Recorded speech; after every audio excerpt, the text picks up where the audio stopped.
When silence becomes the ultimate weapon, they taught you that silence is weakness, that if you don't speak, you'll be ignored.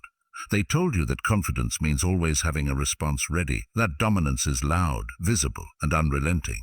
But they were wrong.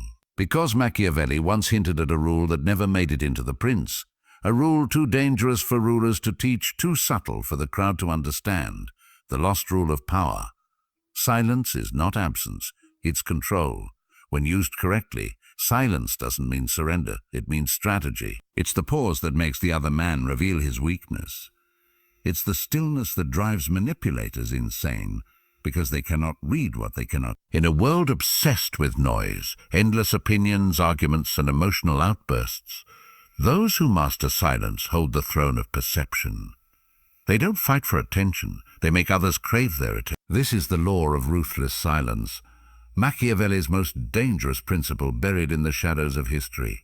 And today, inside Ruthless Philosophy Lab, we're going to uncover what that silence really means. Not just as a tactic, but as a psychological weapon. Because sometimes the deadliest statement is saying nothing at all. The psychology of silence. Why power speaks softly, they say, a knowledge is power, but that's only half the truth. Because what truly gives power its sharpest edge is restraint. Every human being wants to fill the void of silence. In conversation, in confrontation, in moments of uncertainty, we fear the gap. That pause, that space where no words live. Why? Because silence exposes us. It forces the mind to think, and thinking reveals truth, a truth most people are not prepared to face. Machiavelli understood this flaw deeply. He observed that men desperate to prove themselves right speak too much. They explain, justify, defend, and in doing so, they expose their own strategy. But the powerful, they don't waste words, they make others want. In his hidden notes, Machiavelli described this principle not as deception, but as psychological dominance. Silence is not simply the absence of sound, it's a mirror. When you say nothing, the other person projects their fears, their guilt, their doubts onto that silence. You let them fight with their own mind while you remain motionless. Think about every great ruler, commander, or negotiator. They spoke less than they were expected to. Caesar didn't reveal his intent, his enemies revealed theirs. Miyamoto Musashi, the undefeated samurai, once said, "Perceive that which cannot be seen with the eye." That's what silence does. It makes others reveal what you cannot force out with questions. It turns the battlefield inward. The moment you stop explaining yourself, the world begins to explain itself to you. This is the psychology of silence, a tool that bends perception without a single word. You create discomfort in others simply by not filling the space.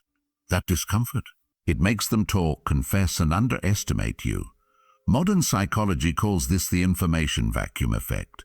When there's missing information in a conversation, the human mind rushes to fill it, often with guesses, insecurities, or false assumptions. You become powerful, not because you dominate the conversation, but because you control the frame. That's why silence is feared. It's not weakness, it's a trap.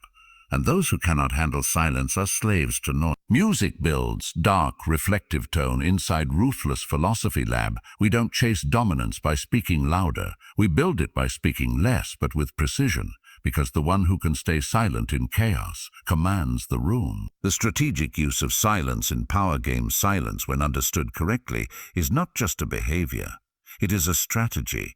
A weapon crafted from patience, sharpened by observation, and executed through time. Throughout history, the greatest masters of power used silence as both shield and sword. They knew that words reveal intent, but silence reveals control. The silent ruler.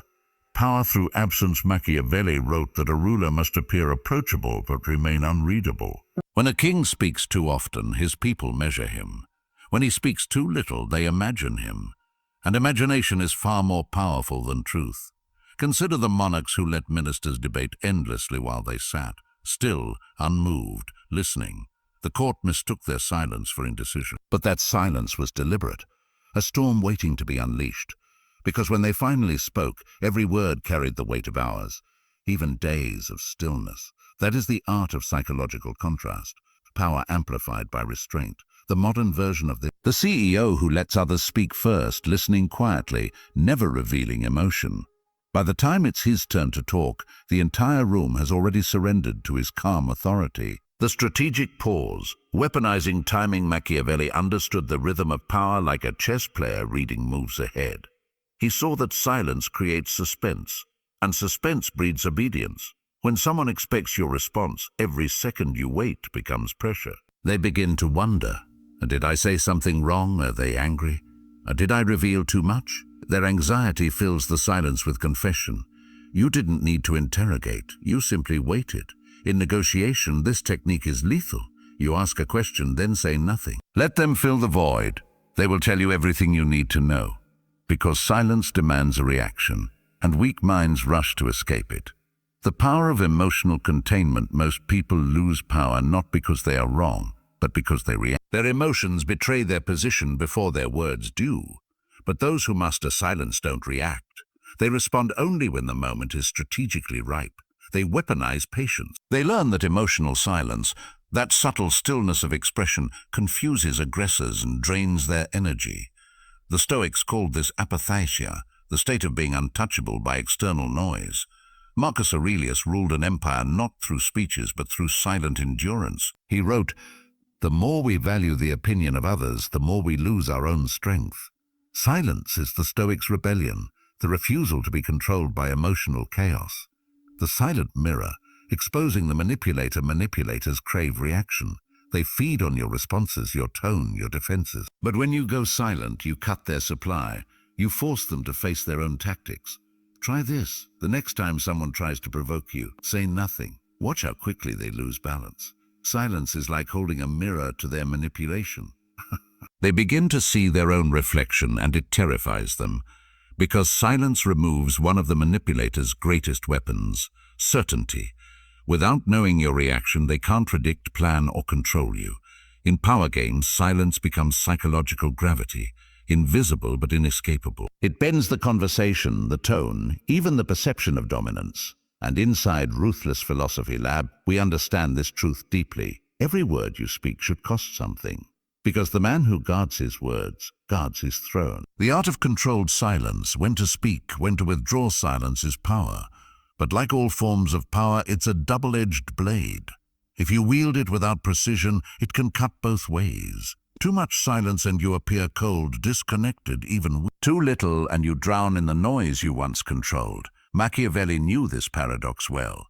He warned that silence must be measured, not absolute, because silence without purpose is not power, it's emptiness, and emptiness invites chaos. Let's break down the 3 laws of controlled silence: when to speak, when to stay quiet, and when to withdraw completely. Speak to define, not to defend. Weak people speak to be understood. Strong people speak to define understanding. When you speak, every word should alter the field. Machiavelli once noted that a wise prince never wastes his voice on hearts he cannot influence. To speak for approval is to surrender your authority, to speak for clarity, to set the frame of power. That is strategic expression. Think of your words as currency. If you spend them cheaply, they lose value. If you use them rarely and precisely, they buy silence from others. The silence that follows your words becomes your ally. It allows what you said to echo longer, deeper, and harder in their minds. You speak once, but the silence afterward does the rest of the work. Know when silence turns into weakness. Even the Stoics warned against false detachment. Marcus Aurelius was silent, but never absent. He was calm, but never passive. There are moments when silence can signal fear or indecision. A predator that never growls invites testing. A ruler who never speaks invites rebellion. So how do you know when your silence has gone too far? Simple. If your silence stops commanding attention and starts inviting pity or dismissal, it's time to reclaim the narrative. Because silence only has meaning when it's chosen, not when it's forced upon you. You must remain the author of your quiet. The difference between power and weakness lies not in whether you speak, but why you speak. Withdraw to regain command. There's a higher form of silence, one that even Machiavelli admired. Strategic withdrawal, the ability to vanish, to remove your voice, your presence, your attention, not as escape, but as statement. Absence magnifies value. The less they hear you, the more they want to be. The less they see you, the more they imagine you. Nietzsche once wrote, "He who fights with monsters should be careful lest he become one. And if you gaze long into the abyss also gazes into you." Sometimes silence is not about restraint. It's about preservation. You withdraw to rebuild your energy, your focus, your aura. You let absence become your loudest speech. In a world obsessed with attention, withdrawal is rebellion. It terrifies the manipulator, confuses the weak, and refines the powerful. Because nothing unsettles people more than a mind they cannot reach. The art of controlled silence is about balance, knowing when your silence commands respect, when your voice commands obedience, and when your withdrawal commands fear. Those who master this triad walk through the world untouchable. They do not argue, they do not explain, they do not beg to be seen. They make others feel the weight of their quiet presence, and that is the rarest kind of dominance. Fade to low ambient hum. Sound of echoing footsteps inside Ruthless Philosophy Lab. We don't chase power by shouting. We construct it through precision, through silence calibrated like a blade, sharp enough to cut through noise, deep enough to change perception. The ruthless application, turning silence into a tactical weapon. The world doesn't reward noise, it rewards control. And the most controlled force in existence is silence used deliberately. When you learn to weaponize your silence, you stop reacting. You begin orchestrating. Power is not always in the hands that move. Sometimes it's in the hands that don't. Because silence, when mastered, becomes the invisible language of dominance. Let's decode how to apply this. Not in theory, but in real situations where your calmness bends others without a single word. Silence in negotiation. Making the other speak first in negotiation. Silence is pressure. People fear silence more than they fear rejection. After stating your position, say nothing. Watch. Your quiet forces the other person to fill the gap, and in doing so, they often reveal more than they intended. Hidden intentions, weaknesses, or desperation. Salespeople, politicians, interrogators, all know this truth. The one who breaks silence first often loses ground. In Machiavellian terms, silence is psychological gravity. It pulls others toward confession, concession, and surrender. So next time someone expects you to react, simply don't. Their anxiety will do the work for you. Silence in emotional warfare, reclaiming power from manipulators. Manipulators thrive on reactions. They feed on your energy, your explanations, your outrage. But silence, calm, collected, deliberate silence, starves them. When you don't justify, argue, or plead, they lose control of the narrative.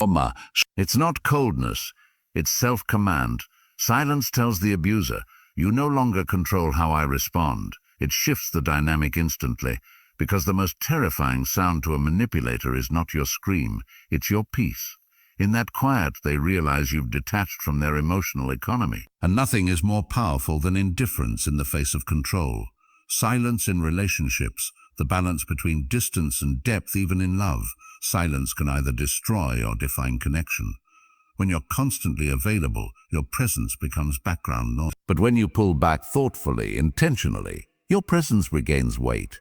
This isn't ghosting. It's gravitational silence, the kind that makes the other person feel your absence as energy, not punishment. Machiavelli's version of love wasn't emotional, it was strategic.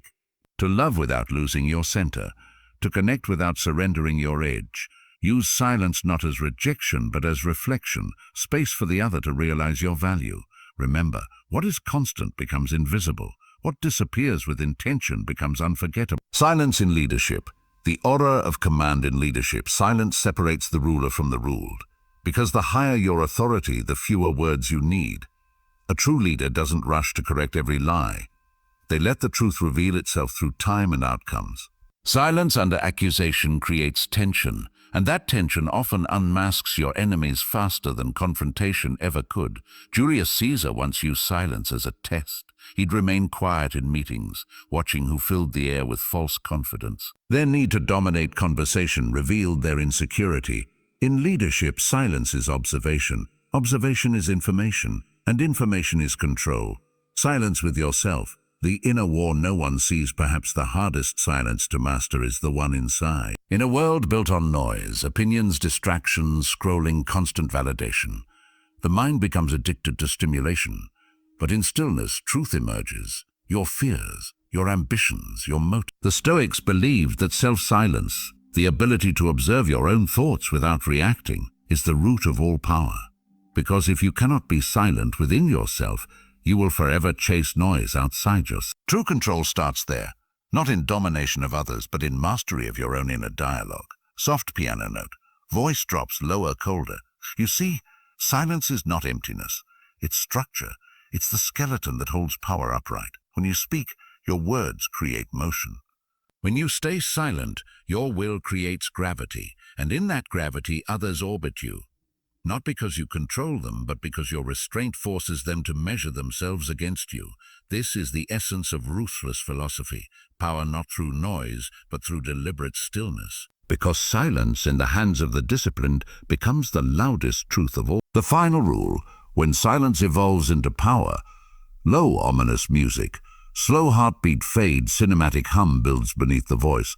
There's a moment every powerful mind eventually faces, when words become useless and silence becomes everything. You stop arguing, you stop explaining, you stop trying to prove, because once you've tasted the clarity that silence gives you, noise feels like weakness.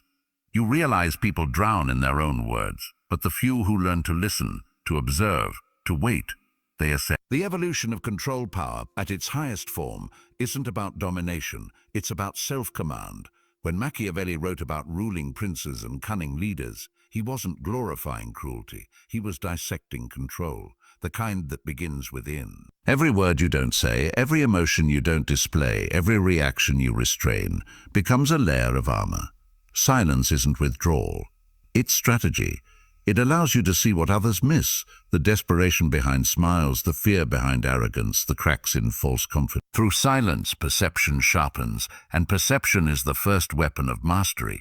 The laws of ruthless stillness, the weak speak to be understood, the strong stay silent to be feared, because the world doesn't respond to your explanations, it responds to your energy. When you enter a room and say nothing, people project their insecurities onto your quiet. They wonder what you're thinking, what you're planning. And that uncertainty becomes your power. True stillness is not passivity, it's tension. And tension, when controlled, dominates every environment it enters. Machiavelli called it presence. The Stoics called it inner order. Today we call it aura, but its root is the same, a silence so confident it distorts the air around it. The war between reaction and restraint, every confrontation in life is a war of reaction. The first to react loses the frame, the first to break silence forfeits power. But the one who remains still, the one who watches, writes the story while the rest perform in it. The ancient generals of Rome knew this. They'd pause before battle, not out of hesitation, but to let the enemy reveal themselves. The modern mind can learn from that same law. Never act before the truth of your opponent is visible. Your silence becomes your intelligence. Your patience becomes your dominance. When silence cuts deeper than words, there's a cruelty in silence that words can never replicate. Because words can be denied. Silence cannot. When you ignore someone who thrives on your reaction, they unravel. When you don't respond to provocation, they expose their own weakness. When you choose not to engage, you strip away their illusion of control. That's the Machiavellian paradox. The less you fight, the more you conquer. And in that balance lies the essence of dark philosophy, to be calm in chaos, quiet in storms, and deliberate where others are desperate. The final reflection, music slows, a deep reflective cello fades in. Power isn't loud, it's measured. Every empire that collapsed began with arrogance. Too much speaking, not enough thinking. Every leader who endured carried one weapon above all others, the discipline to stay silent until the world demanded their voice. So when you feel the urge to defend, to argue, to prove yourself, remember this. Silence is not weakness, it's strategy, it's patience sharpening itself into power. This is Ruthless Philosophy Lab, where we strip away illusions and study the anatomy of power itself. If you're done being ordinary, done reacting, done living at the mercy of noise, then stay here, because the next lesson will not teach you how to speak, it will teach you how to rule your silence. Final tone, single piano key, fade to black screen with quote, "The lion does not roar to prove its power, its silence is enough."